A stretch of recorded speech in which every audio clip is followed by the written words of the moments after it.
శ్రీ వెంకటేశ్వర వ్రత కల్పంలో భాగంగా శ్రీ అత్రి మహాముని తెలిపినటువంటి కథను కూడా మనం తెలుసుకుందాం. భూలోక వైకుంఠమే తిరుమల తిరుపతి, తిరుమలతో సమానమైన పవిత్ర ప్రదేశం కాని, శ్రీ వెంకటేశ్వరునితో సమానమైన దైవం కాని ఇంతకు ముందు లేడని, ఇక ముందు ఉండబోదని పురాణాలు మనకు తెలియజేస్తున్నాయి. శ్రీనివాసునిగా వెలసిన శ్రీమన్నారాయణుడికి తన భక్తులంటే ఎంతో ప్రేమ. ఎవరైతే తన మీదే పూర్తి భారం వేసి నిత్యం తననే స్మరిస్తూ సత్ప్రవర్తన కలిగి జీవిస్తారో వారి యోగక్షేమాలు అన్నీ కూడా తానే వహిస్తాడు. అంతటి దివ్య దేవుని ప్రసన్నం చేసుకోవడానికి అత్యంత సులభతరమైన మార్గం శ్రీ వెంకటేశ్వర వ్రతకల్పం. ఈ అద్భుత వ్రతకల్పంలో శ్రీ అత్రి మహర్షుల వారు భక్తులకు ఈ విధముగా తెలియజేస్తున్నారు. నాయనలారా, శ్రీనివాసుని ప్రియభక్తులారా, కలియుగ వాసులైన మీ అదృష్టం చెప్పనలమి కాదు. కృతయుగం, త్రేతాయుగం, ద్వాపర యుగాలలో ఎంతో కఠోర నియమనిష్టలతో ఆరాధిస్తే గాని ప్రసన్నం కానటువంటి శ్రీమన్నారాయణుడు ఈ కలియుగంలో కేవలం ఆయన నామస్మరణంతోనే మిమ్మల్ని అనుగ్రహిస్తున్నాడు. ఆర్తితో పిలిచిన వారి చెంత తక్షణం ఉండిపోతున్నాడు.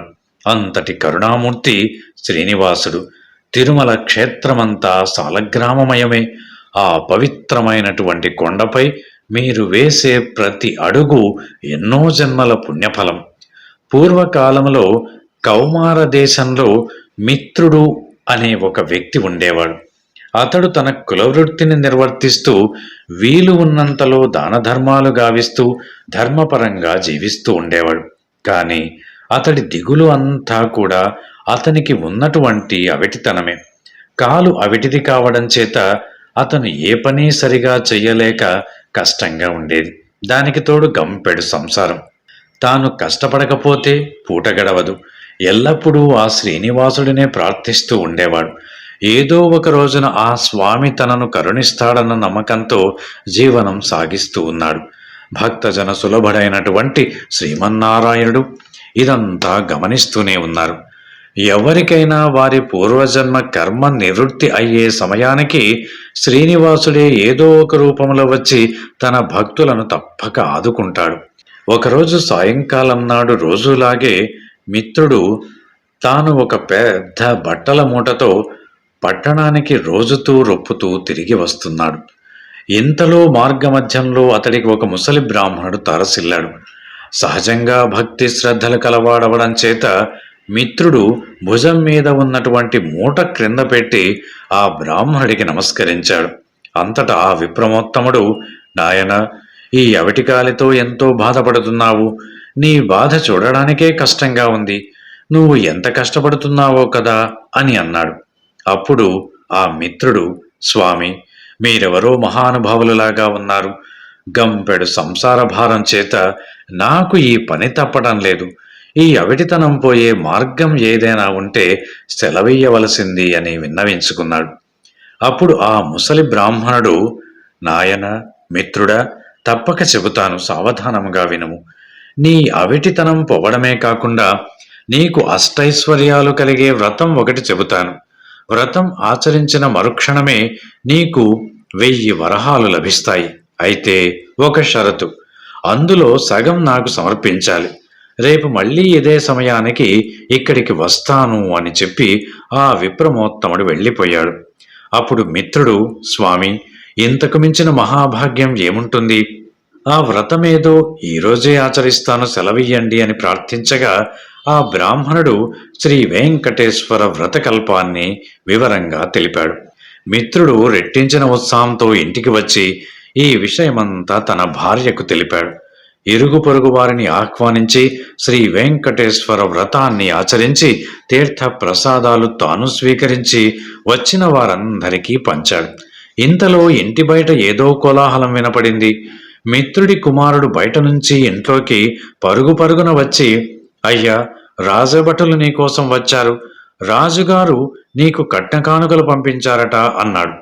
ఇంతలో రాజభటులు వచ్చి మిత్రుడిని రాజుగారి ఆస్థానంలో నియమించారని 1000 వరహాలు బహుమానంగా పంపారని చెప్పి మిత్రుడి చేతిలో 1000 వరహాల మూట పెట్టారు. 1 వారం లోపలే వచ్చి రాజుగారి కొలువులో నువ్వు పనికి చేరవలసిందిగా తెలిపారు. మిత్రుడి ఆనందానికి అవధులే లేవు. వారం దాకా ఎందుకు, రేపే వెళ్ళాలి అని మూటాముల్లే సర్దుకొని మరుసటి రోజు తెల్లవారుజామునే ప్రయాణమయ్యాడు. ఈ ఆనందములో ఆ ముసలి బ్రాహ్మడి సంగతే మరచిపోయాడు. దారి మధ్యలో గుర్తుకు రాగా 1 నెల తర్వాత కలవవచ్చులే అనుకుని వెళ్ళాడు. వెళ్ళి రాజు ఆస్థానంలో చేరాడు. రోజులు నెలలు గడిచిపోయాయి. ఆ బ్రాహ్మణుడికి ఇచ్చిన మాట పూర్తిగా మరచిపోయాడు. అంతే, బ్రాహ్మణ రూపంలో వచ్చినటువంటి ఆ స్వామివారికి కోపం వచ్చింది. మానవ నైజం అంతేనని అనుకున్నారు స్వామివారు. తన మహాత్మ్యం తెలియజెప్పాలని నిర్ణయించుకున్నాడు. అంతే, ఆ మర్నాడే రాజాస్థానంలోని రాణిగారి నగలు మాయమయ్యాయి. ఆ అభాండం మిత్రుడి మీద పడింది. మిత్రుడికి కఠిన కారాగార శిక్ష పడింది. రాజభటులు మిత్రుడిని పలు విధాలుగా శిక్షించారు. ఎందుకిలా జరిగింది, ఎందుకీ అభాండం తన మీద పడింది అని తలుస్తున్న మిత్రుడికి ఆ రాత్రి స్వామివారు కలలో కనబడి వృద్ధ బ్రాహ్మడి రూపంలో వచ్చినది తానేనని, తనకు ఇచ్చిన మాట నిలబెట్టుకోకపోవడం చేతనే ఇలా జరిగిందని తెలిపాడు. అప్పుడు వెంటనే మిత్రుడు, స్వామి, నేను మిక్కిలి పాపాత్ముడిని, ఎంతటి అపరాధం చేశాను, దయచేసి నన్ను కరుణించండి. ఇక మీదట తప్పక ప్రతి నెలా మీ వ్రతం ఆచరిస్తాను. నా సంపాదనలో సగభాగం ప్రతి నెల జీవితాంతం తమకే సమర్పిస్తాను అని చెంపలు వేసుకుని స్వామివారిని పరిపరి విధములుగా వేడుకున్నాడు. భక్తజన సులభుడైనటువంటి స్వామివారు అందుకు సంతోషించి మిత్రుడిని అనుగ్రహించాడు. శ్రీవారి అనుగ్రహం చేత రాణి నగలు వేరే ప్రదేశంలో మరుసటి దినమునే దొరికినవి. మిత్రుడు దొంగలించలేదని రాజు గ్రహించడం జరిగింది. మిత్రుడిని కారాగారం నుంచి వదిలివేశారు. అప్పటి నుంచి మిత్రుడు స్వామివారికి ఇచ్చినటువంటి మాట ప్రకారం ప్రతి నెల శ్రీ వెంకటేశ్వర వ్రతమాచరిస్తూ తన సంపాదనలో సగభాగం స్వామివారికి సమర్పిస్తూ కలకాలం సుఖంగా జీవించి చివరను ముక్తి పొందాడు అంటూ అత్రి మహర్షుల వారు ఈ విధముగా సెలవిచ్చారు. శ్రియకాంతాయ కళ్యాణ నిధయే నిధయేర్తినాం శ్రీ వెంకట నివాసాయ శ్రీనివాసాయ మంగళం. Thanks for watching. Please comment, like, share and subscribe our channel.